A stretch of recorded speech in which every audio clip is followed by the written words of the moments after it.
विद्यासागर जी महाराज की। और नमोस्तु भगवान। बोली देवादिदेव 1008 ऋषभ देव भगवान की। बोलो संत शिरोमणि आचार्य गुरुवर विद्यासागर जी महामुनिराज की। समस्त आचार्य संघ की।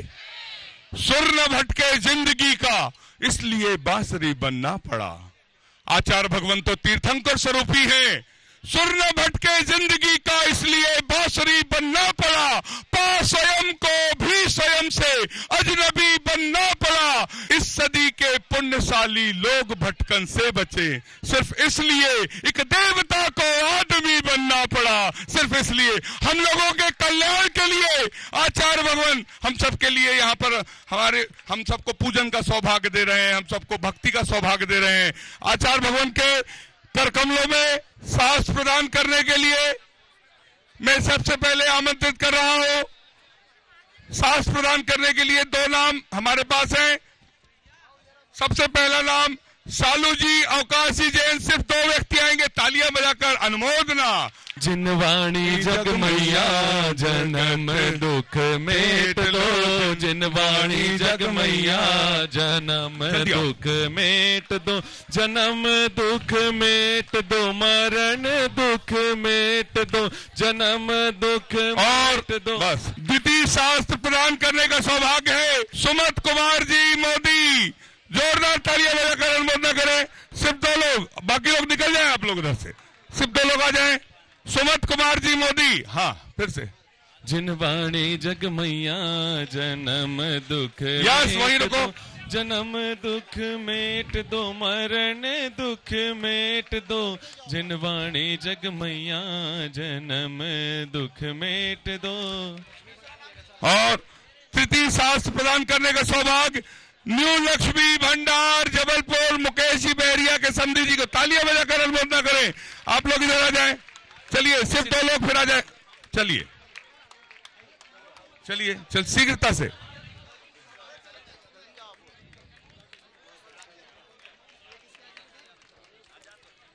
एक बार पुनः हम चंद्रगिरी तीर्थ ट्रस्ट की ओर से, डोंगरगढ़ की ओर से आप सभी का हार्दिक अभिनंदन करते हैं, स्वागत करते हैं।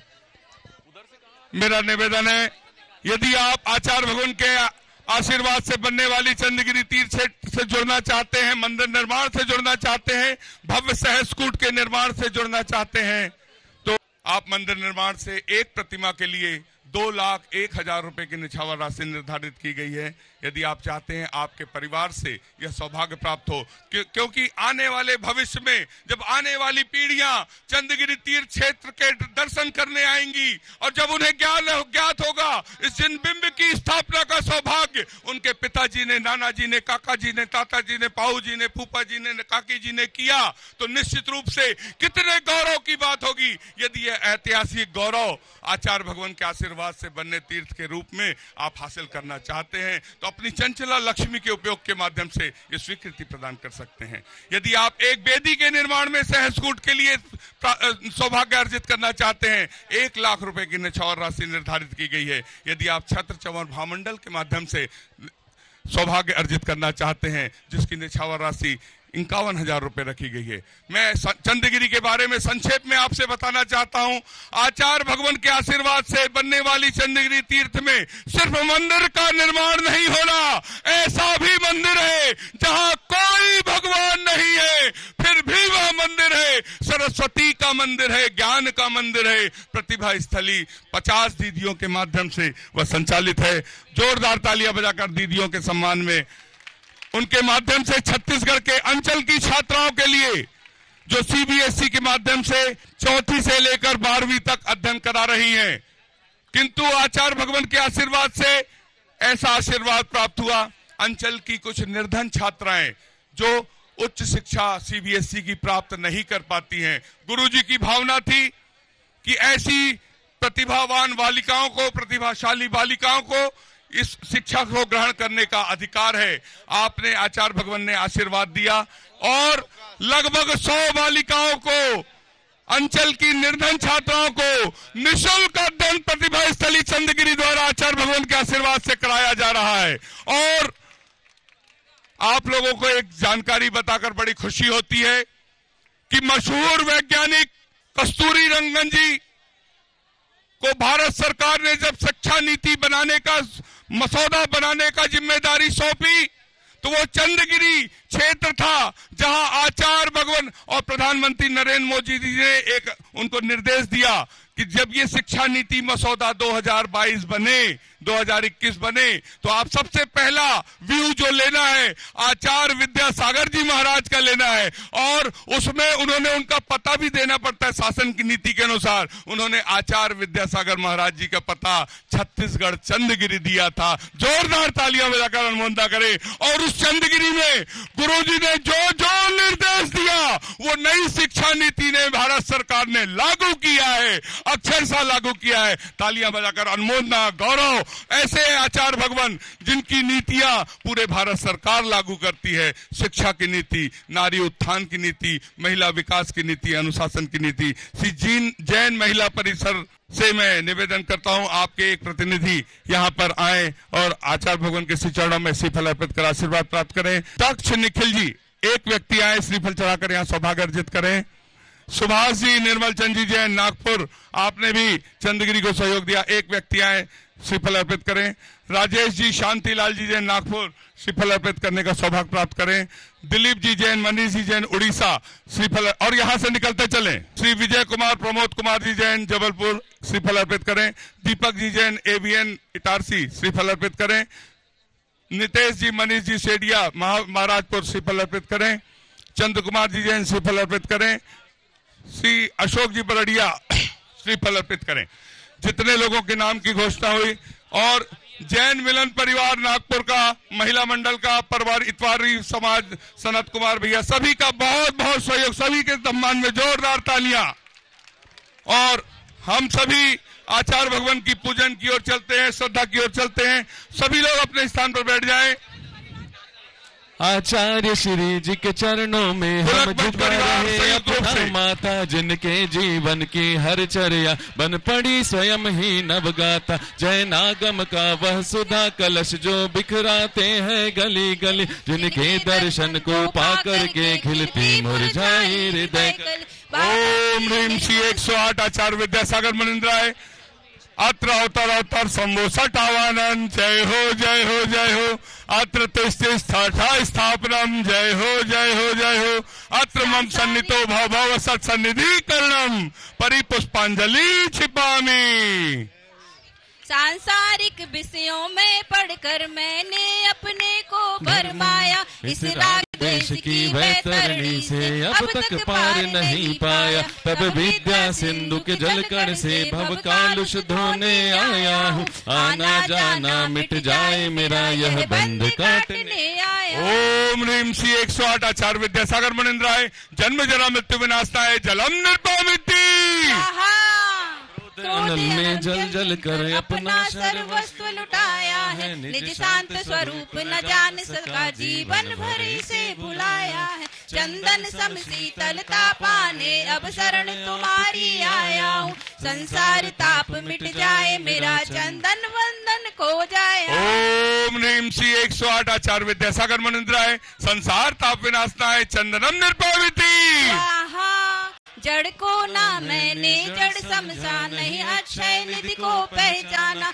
अपने तो केवल सपने थे भ्रम और जगत को भटकाना। चरणों में अर्पित अक्षय है, अक्षय पद मुझको मिल जाए। तब ज्ञान अरुण की किरणों से हृदय कमल भी खिल जाए। ओम ह्रीम श्री 108 आचार्य विद्यासागर मनिंद्राय अक्षय प्राप्त आए अक्षतान निर्भमिति।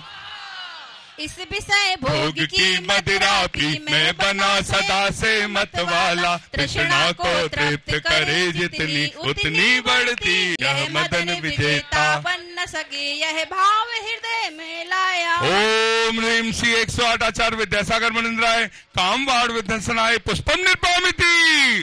इस क्षुधा रोग की व्यथा कथा भव भव में कहता आया हूँ, अति भय वक्ष बके फिर भी मन तृप्त नहीं कर पाया हूँ। नैवेद्य समर्पित करके मैं तृष्णा की भूख मिटाऊंगा, अब और अधिक ना भटक सकूं, यह अंतर बोध जगाऊं। ओम ह्रीम श्री 108 आचार्य विद्यासागर मुनिंद्राय क्षुधारोग विनाशनाय नैवेद्यम निर्पामिति स्वाहा।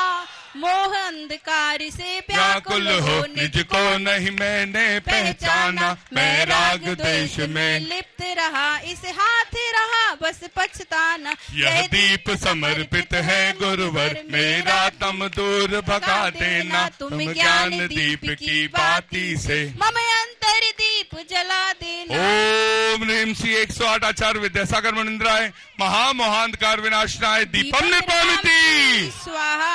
इन अशुभ कर्म ने घेरा है, मैंने अब तक यह माना था, बस पाप कर्म तज पुण्य कर्म को चाह रहा अपनाना था। शुभ अशुभ कर्म सब रिपुदल है, मैं इन्हें जलाने आया हूँ, इसलिए आपके चरणों में अब धूप चढ़ाने आया हूँ। ओम ह्रीम श्री 108 आचार्य विद्यासागर मुनिंद्राय अष्टकर्म दहनाय धूपम निर्पामिति। भोगों को इतना भोगा कि खुद को ही भोग बना डाला, साध्य और साधक का अंतर मैंने आज मिटा डाला। मैं चिदानंद में लीन रहूं, पूजा का यह फल पाना है, पाना था जिसके द्वारा वह मिल बैठा मुझे ठिकाना है। ओम ह्रीम श्री 108 आचार्य विद्यासागर मुनिंद्राय महामोक्ष प्राप्ताय फलम निर्पामिति।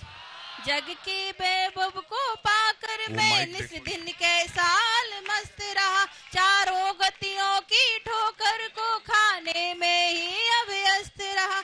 मैं हूँ स्वतंत्र ज्ञाता दृष्टा, मेरा पर से क्या नाता है, कैसे अनर्घ पद पा जाऊं यह अरुण भावना भाता। ओम ह्रीम श्री 108 आचार्य विद्यासागर मुनिंद्राय अनर्प प्राप्ताय अर्घम निर्पामिति। स्वाहा। भावों की निर्मल सरिता में अवगाहन करने आया हूँ, मेरा सारा दुख दर्द हरो यह अर्घ भेंट दे आया हूँ। हे तपो मूर्ति हे आराधक हे योगीश्वर हे महासन, है अरुण काम ना देख सके युग युग तक आगा। ओम ह्रीम श्री 108 आचार्य विद्यासागर मुनिंद्राय जय माला पूर्णार्घम निर्पामिति। नमोस्तु आचार्य श्री, नमोस्तु आचार्य श्री, नमोस्तु आचार्य श्री। एक नाम साचा एक नाम प्यारा, एक नाम साचा एक नाम प्यारा, ले ले गुरु का अभी को सहारा। हम सभी अपने हाथों को जोड़ लें, श्रीफल बनाकर आचार्य भगवान के चरणों तक पहुंचे, निवेदन करें, हे आचार्य परमेष्ठी अपनी अमृतमयी वाणी से हमें कृतार्थ करने की अनुकंपा करें। हे भगवान नमोस्तु नमोस्तु नमोस्तु। ओम नमः सिद्धेभ्यः, ओम नमः सिद्धेभ्यः, ओम नमः सिद्धेभ्यः।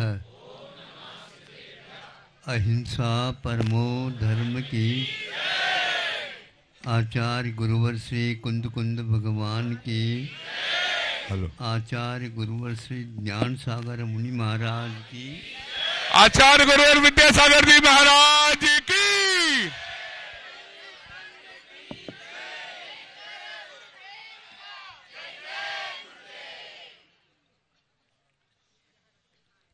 देखो एक ही सरोवर पर तटों में दो प्राणी यानी पक्षी आपको देखने को उपलब्ध होते हैं।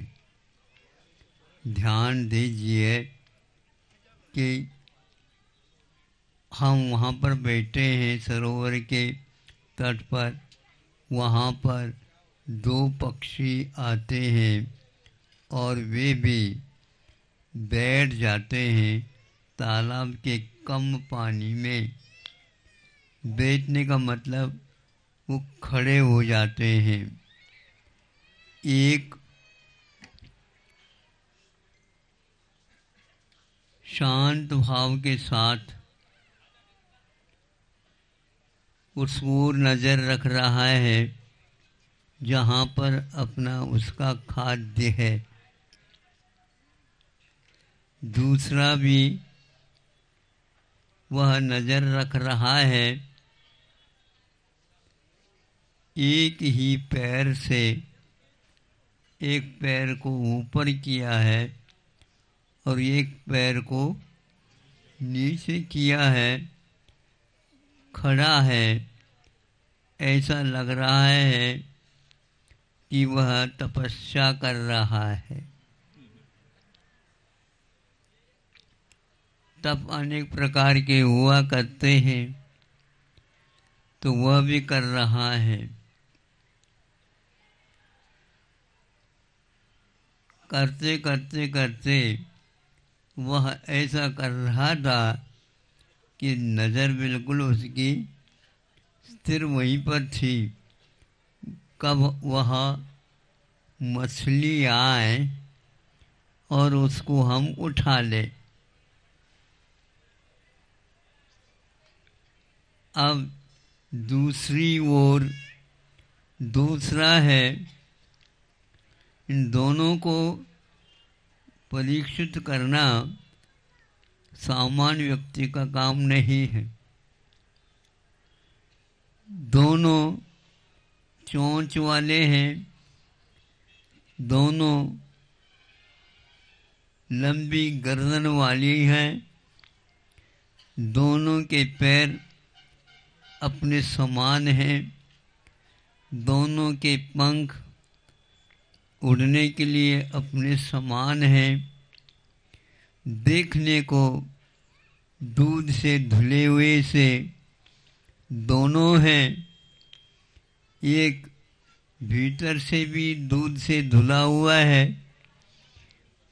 वहीं पर रह रहा है, किंतु मछली की ओर उसकी दृष्टि नहीं है।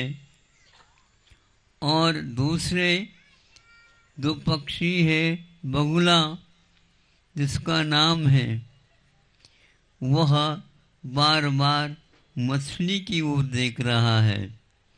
वहीं पर मोतियां हैं, लेकिन मोतियों की ओर उस बगुले का कोई ध्यान नहीं है। किंतु वहीं पर दूसरी ओर जो हंस बोला जाता है, जब कभी भी संत लोग किसी का उदाहरण देते हैं, मायाचारी के लिए बगुला प्रसिद्ध हुआ है और सात्विक जीवन जीने के लिए अन्य खाद्य मिलते हुए भी उसको छोड़ करके दया का पालन करता हुआ वह मूर्ति को ही चुगता है, चाहे भले ही उपवास हो जाए तो भी वह मूर्ति की ओर दृष्टि रखता है। इसको परमहंस भी बोलते हैं। ऐसे सात्विक जीवन जीने वाला कि भावों के ऊपर जीवन चलता है। आप भले ही बाहर से सफ़ेद वस्त्र पहनो तो भी भीतर के परिणाम और भिन्न वर्ण वाले भी हो सकते हैं। बुरा नहीं मानना भैया, उदाहरण ही ऐसा है, हम क्या करें। लेकिन आप भी समझते हैं कि महाराज हमारा ऐसा ही चलता है।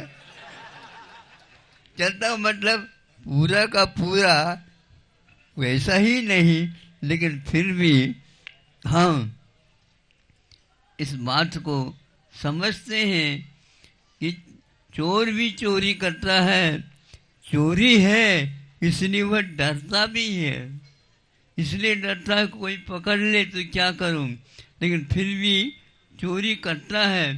चोरी करना ठीक नहीं है, ये भीतर से जो जानता है, एक न एक दिन उसके लिए ऐसा अवसर मिल सकता है कि मुझे छोड़ देना चाहिए। उसी प्रकार यह चल रहा है, असली मेरा खाद्य नहीं है। इसी प्रकार आप लोगों को समझना चाहिए, संतों ने ऋषियों ने बताया है कि हमारे जीवन में कष्ट होता है, लेकिन हम श्रम करें और सात्विक मोती का निर्माण करें, फिर उसका सेवन करें। यह जीवन में यदि आता है, यह बताने की कोई आवश्यकता नहीं यह झूठ है कि सही है। झूठ सही जो कुछ भी है वह अपने लिए है, अपने भीतर है। हम समझते हैं ये झूठ ठीक नहीं है। यह ठीक नहीं है कि हम निर्दयता के साथ दूसरे के जीवन को समाप्त करके हम अपना निर्वाह करें। इसके अपेक्षा से श्रम करके थोड़ा सा भले ही हमें उपाय हो उतना ही प्राप्त करें, किंतु आगे ये ध्यान रखें कि नहीं, दूसरे के जीवन को तकलीफ दे करके उनके ऊपर दया न करके उनको कष्ट पहुंचा करके हम अपने जीवन जीना नहीं चाहेंगे। तो ऐसी स्थिति में आप उनको कुछ भी सहायता नहीं भी पहुंचाओ तो भी वह आपके प्रति हमेशा हमेशा प्रेम भाव, वात्सल्य भाव, मित्रता रखेगा। इस मित्रता में जो सुख शांति आपस में सब दोनों को मिल जाता है वो दुनिया की निधि मिलने से नहीं मिल सकता है। ऐसे प्यार जो है एक प्रकार से जड़ का नहीं किया जाता है। ये जो वस्तु है इन वस्तुओं का नहीं किया जाता है, किंतु प्यार, मित्रता, वात्सल्य, आत्मीयता यह दूसरे व्यक्ति के व्यक्तित्व से किया जाता है। इसलिए हम जड़ न बने, हम एक प्रकार से पत्थर न बने, किंतु मुलायम बने। मुलायम ये शब्द ही अपने आप में ऐसा कहता है कि ये बहुत अच्छा है, लेकिन कठोर स्वभाव में कठोरता आना, हम प्रतिकूलता को देख नहीं पाते हैं और उसमें फंस जाते हैं। ऐसी स्थिति में हमारे आत्मा में मृदुता के स्थान पर कठिनाई या कठोरता, निर्दयता, हृदयहीनता इस प्रकार के भाव बनते रहते हैं। इसीलिए उपदेश मुख्य रूप से मनुष्य को ही दिया जाता है। पक्षी भी, पशु भी संतों के वैसे आवाज़ सुन करके अभी भी मान लो पेड़ पौधों पर बैठ करके वो भी सुन सकते हैं और वो भी अपना जीवन सुधार सकते हैं, क्योंकि वह ऋषियों के वाणी में स्वार्थ नहीं रहता है और वो सबके लिए लागू हो सकता है। किंतु मुख्य रूप से मनुष्य एक ऐसा प्राणी है जो एक बार उठना चाहे तो इतना उठ सकता है, दूसरों को भी वह उठा सकता है। ऐसे मन में आज से आप लोग भाव तो कर सकते हैं ना। यदि मान लो व्यापार नहीं हो सका, लेकिन व्यापार की बात तो हम सोच सकते हैं। जो व्यक्ति सोचेगा, सही सोचेगा, सही दिशा में सोचेगा, एक अवश्य उस परिणामों के माध्यम से अच्छे कर्मों का बंध होता है और बंध होगा तो निश्चित रूप से बीज बोएगा, उसी के अनुसार फल भी उसे मिलेगा। यही बात हम अच्छे भाव करते रहें, निश्चित रूप से कालांतर में वह अच्छे फल आपको दे सकते हैं और कईयों को भी उससे लाभ हो सकता है। ऐसे लाभ हो, ये बगुला और हंस इन दोनों की कथा आप लोगों ने सुनी होगी, किंतु विचार करिए अपने जीवन में वह परमहंस बनने का हम प्रयास तो कम से कम करें, भावों से, वचनों से, फिर इसके उपरांत अपने तन से, मन से और वचन से यह इस प्रकार के भाव भाते रहो, यह मानव जीवन में बहुत आपके लिए फल देने वाला है। अहिंसा परमो धर्म की। बोलिए संत शिरोमणि आचार्य गुरुवर विद्यासागर जी महाराज की। उपस्थित सभी महानुभावों का हम पुनः हार्दिक अभिनंदन करते हैं। हमारे चंद्रगिरी तीर्थ ट्रस्ट के श्री नरेंद्र जी गुरु कृपा परिवार, श्री प्रकाश मोदी जी, दैनिक विश्व परिवार सभी आती, सभी के सम्मान में एक बार तालियां। और जब आचार्य भगवान, सभी लोग एक बार नमोस्तु कर ले। नमोस्तु भगवान, नमोस्तु भगवान, नमोस्तु भगवान। और राजेश रंजन जी, बरडिया जी, सभी लोग अपने स्थान से नमोस्तु कर लें।